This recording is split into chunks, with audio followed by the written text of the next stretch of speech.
It is Tuesday, October 6th, 2015. I am Doug Neill, and this is Verbal to Visual Video.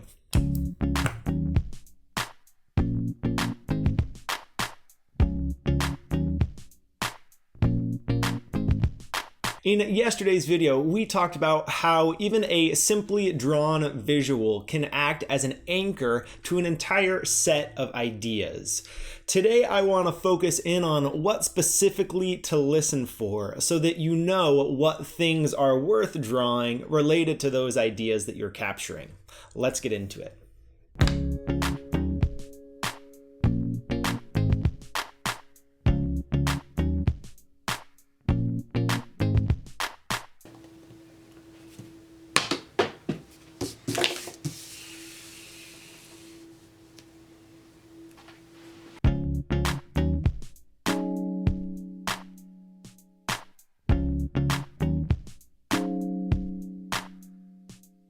Yesterday, I focused on single objects, so let's start there. Listen for objects that have a significant meaning related to the set of ideas that you're capturing, and then draw that object as an icon or a simple image. Here we have our door related to yesterday's idea of writing your first draft with the door closed and the second draft and following drafts with the door open. In addition to listening for relevant and meaningful objects, here are some other categories of things to listen to and then how you can draw out those things.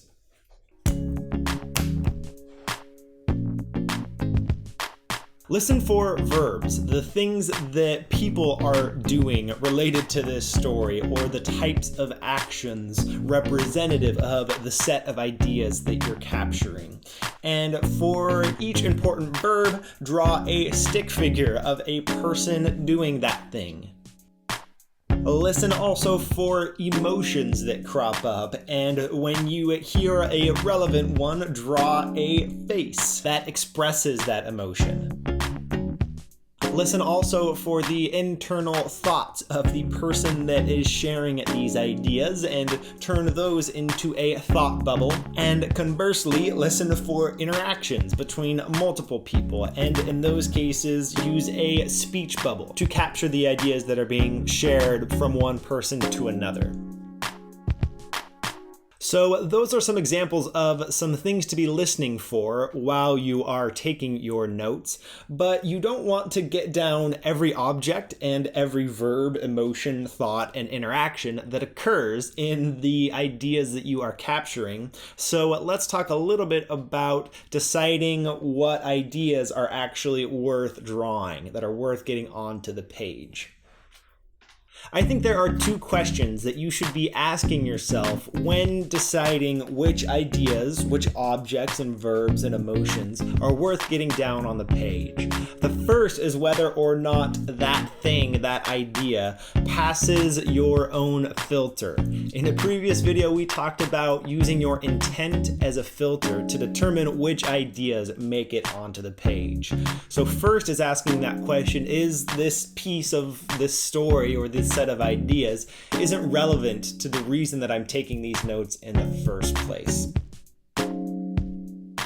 The second question to ask yourself is whether or not that object or that phrase makes for a strong anchor to the rest of the ideas surrounding that particular object or phrase. What you want to look for are those most important and relevant objects and phrases and emotions and thoughts so that that single thing helps to trigger the rest of the ideas related to it.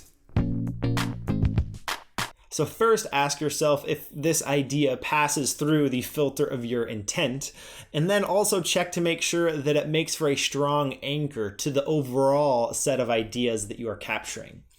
So from here, my suggestion would be to maybe focus on a few of these at a time.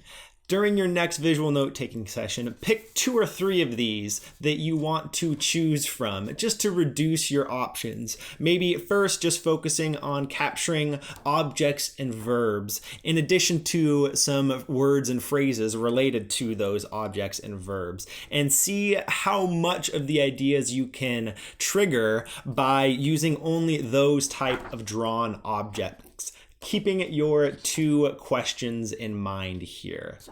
Thank you guys for watching. I hope this was helpful. Let me know how it goes if you put these ideas to the test. I will see you tomorrow.